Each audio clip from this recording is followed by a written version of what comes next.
അപ്പോൾ നിയമസഭാ തെരഞ്ഞെടുപ്പിന് ഒരുങ്ങുമ്പോൾ സാധാരണ നിലയിൽ ബേപ്പൂർ CPM-നെ സംബന്ധിച്ച് ഒരു ഈസി സീറ്റാണ്, അതിൻ്റെ ഒരു ചരിത്രമൊക്കെ എടുത്താൽ. പക്ഷേ ഇത്തവണ PV അൻവറാണ് അവിടെ മത്സരിക്കുന്നത്. PV അൻവർ വളരെ അടുത്ത കാലം വരെ LDF-ൽ ഉണ്ടായിരുന്ന ആളാണ് എന്ന് മാത്രമല്ല, അദ്ദേഹം പാർട്ടി നേതാക്കളുടെയൊക്കെ ശ്രീയാസിൻ്റെ അടക്കം സുഹൃത്തുമായിരുന്നു. അല്ല, LDF പൊതുവേ കോഴിക്കോട് ജില്ലയിൽ നല്ല വിജയം കൊയ്യും. അതിൽ കഴിഞ്ഞ തവണത്തേക്കാൾ കൂടുതൽ വോട്ട് നേടി മികച്ച വിജയം കൊയ്യുന്നൊരു മണ്ഡലമായിരിക്കും ബേപ്പൂർ. LDF സ്ഥാനാർത്ഥിയെ തീരുമാനിച്ചിട്ടില്ല, ആര് സ്ഥാനാർത്ഥിയായാലും. കഴിഞ്ഞ തവണ 82,000-ഓളം വോട്ടാണ് കിട്ടിയത്. അതിനധികം വോട്ട് LDF-ന് കിട്ടും. അത് UDF-ൻ്റെ സ്ഥാനാർത്ഥി ആരായാലും ഈ വിജയം LDF-ന് ഉണ്ടാവും. ഒന്ന് രാഷ്ട്രീയ സാഹചര്യം അനുകൂലമാണ്. PV അൻവർ എന്ന എതിരാളിയെ, PV അൻവർ എന്ന സുഹൃത്തിനെ അറിയാം, PV അൻവർ എന്ന എതിരാളിയെ എങ്ങനെയാണ് കാണുന്നത്? ഒരു ഹൈപ്പോത്തറ്റിക്കൽ ക്വസ്റ്റ്യൻ ആണ്, തീരുമാനിച്ചിട്ടില്ല, സമ്മതിച്ചു. എന്നാലും അല്ല, ഞാനങ്ങനെ വ്യക്തിപരമായിട്ട് അത്തരം കാര്യങ്ങൾ പൊതുവെ എടുക്കാറില്ല. രാഷ്ട്രീയം എന്ന് പറഞ്ഞാൽ വ്യക്തികൾ തമ്മിലല്ലല്ലോ, അത് നമ്മളൊരു ആശയമാണല്ലോ രാഷ്ട്രീയം.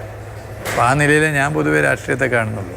ഒരു ടഫ് ഫൈറ്റ് ആയിരിക്കും എന്ന് തോന്നുന്നില്ല, സാധാരണ ഇലക്ഷൻ ആയിരിക്കും. അല്ല, ഒന്ന് LDF-ൻ്റെ സ്ഥാനാർത്ഥി ആരാണെങ്കിലും ബേപ്പൂരിൽ മികച്ച വിജയം നേടും. കഴിഞ്ഞ തവണ കിട്ടിയ വോട്ടിനേക്കാൾ കൂടുതൽ വോട്ട് പൊതുവേ നേടുക. വേണമെങ്കിൽ ഇതിപ്പോൾ ഡോക്യുമെൻറ്റഡ് ആണല്ലോ. അപ്പോൾ നമുക്ക് വോട്ട് എണ്ണി കഴിഞ്ഞാൽ അഭിലാഷൻ തന്നെ പറയാം, ഇത് അന്നേ പറഞ്ഞിരുന്നു ഇങ്ങനെ ഇത്ര വോട്ട് 82,000 വോട്ട് നേടുമെന്ന് അന്നേ പറഞ്ഞിരുന്നു എന്നുള്ളത് ഇത് വെച്ചുകൊണ്ട് വോട്ട് ചെയ്യാമല്ലോ. ശരി, ഇപ്പോൾ 5 വർഷത്തെ ഭരണത്തിന് ശേഷമാണ് രണ്ടാം പിണറായി സർക്കാർ വീണ്ടും ജനങ്ങളെ അഭിമുഖീകരിക്കുന്നത്. അപ്പോൾ ഒരു സർക്കാർ എന്നുള്ള നിലയിൽ ഞങ്ങൾക്ക് വീണ്ടും ഒരു അവസരം കൂടി തരണം എന്ന് ജനങ്ങളോട് പറയാൻ ഉള്ള മെറിറ്റ് ഈ സർക്കാരിനുണ്ടോ? ഒരുപാട് മെറിറ്റുണ്ട്. ഇപ്പോൾ അഴിമതിയില്ലാത്തൊരു ഭരണം, അത് ജനങ്ങൾ ഏറ്റവും വലിയ നിലയിൽ സ്വീകരിക്കുന്നൊരു കാര്യമാണ്. ഇപ്പോൾ അടിസ്ഥാന വികസനത്തിൽ വന്നിട്ടുള്ള മാറ്റം അത് നമുക്ക് കാണാൻ വേണ്ടി പറ്റും.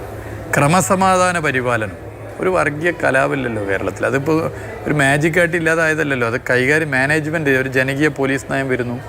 പിന്നെ എവിടെയെങ്കിലും ഇത്തരം പോരായ്മ ഉണ്ടെങ്കിൽ അവിടെ ചാടി വീണ് ഇടപെട്ട് പരിഹരിക്കുന്നു, കക്ഷി ചേരുന്നില്ല. ഇതൊക്കെ കാരണം കേരളം വളരെ സേഫാകും. അതായത് മൂന്നാം പിണറായി സർക്കാർ ഉണ്ടാകുമെന്നാണോ? LDF-ൻ്റെ ഭരണം പൊതുവെ ഉണ്ടാകുമെന്നാണ് ഞാൻ കരുതുന്നത്. അതിനപ്പുറം കടന്ന് പറയാൻ കഴിയില്ല. അല്ല, ഞാൻ പൊതുവെ LDF ഗവൺമെൻറ് തന്നെയാണല്ലോ പൊതുവെ അഭിസംബോധന ചെയ്യാറ്. അഭിലാഷ് ശ്രദ്ധിച്ചിട്ടുണ്ടോ എന്നറിയില്ല. LDF ഗവൺമെൻറ് പിണറായി വിജയൻ നയിക്കുന്ന LDF ഗവൺമെൻറ് എന്നാണ് പൊതുവേ പറയാറ്. ബേപ്പൂർ MLA എന്നുള്ള നിലയിൽ ചോദിക്കുകയാണ്, മന്ത്രി എന്നുള്ള നിലയിലല്ല. ബേപ്പൂർ MLA എന്നുള്ള നിലയിൽ വീണ്ടും ജനങ്ങളെ അഭിമുഖീകരിക്കുമ്പോൾ അവർ ഒരു കാരണവശാലും എന്നെ കൈവിടില്ല, 100% അവരെൻ്റെ കൂടെ ഉണ്ടാവുന്നുള്ള ഉറപ്പുണ്ട്. ഒന്നാമത് സ്ഥാനാർത്ഥിയെ തീരുമാനിച്ചിട്ടില്ല. ഇനിയിപ്പോൾ MLA ആയി ഇനി മത്സരിക്കുക, സ്ഥാനാർത്ഥിയെ തീരുമാനിച്ചാലില്ലെങ്കിലും കക്ഷി രാഷ്ട്രീയ ഭേദമന്യേ അവിടെയുള്ള ജനങ്ങൾക്കൊപ്പമാണ് ഞാൻ. എനിക്കൊപ്പമല്ല ജനങ്ങൾക്കൊപ്പമാണ് ഞാൻ. അതവിടെ ആരോട് അഭിലാഷ് പോയി ചോദിച്ചാൽ മതി. ചെറിയ കുട്ടി മുതൽ മുതിർന്ന മനുഷ്യരോട് വരെ പോയി ചോദിച്ചാൽ മതി. അവർ എനിക്കൊപ്പമല്ല, ഞാൻ അവർക്കൊപ്പം. മണ്ഡലത്തിൽ കൂടുതലായിട്ട് കോൺസെൻട്രേറ്റ് ചെയ്യേണ്ടി വരുന്ന സാഹചര്യം ഉണ്ടോ? ഇല്ല, ഞാൻ മണ്ഡലത്തിൽ 5 കൊല്ലം നന്നായി കോൺസെൻട്രേറ്റ് ചെയ്തിട്ടുണ്ട്. ഇപ്പോൾ സവിശേഷമായി ഞാൻ ഈ 5 കൊല്ലം എടുത്ത് പരിശോധിച്ച് എന്ത് തിരക്കുണ്ട്. സഖാവ് കോടിയേരി ജീവിച്ചിരിക്കുന്ന ഘട്ടത്തിൽ വിളിച്ചു പറഞ്ഞിരുന്നു, നീ എല്ലായിടത്തും ഓടിപ്പോണം, 140 മണ്ഡലത്തിൽ ഓടിപ്പോണം.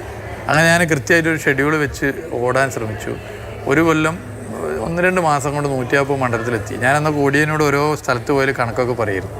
പക്ഷെ അന്നൊക്കെ ഓടുമ്പോഴും മണ്ഡലത്തിൽ അവിടെ ഉണ്ടാകാറുണ്ട്.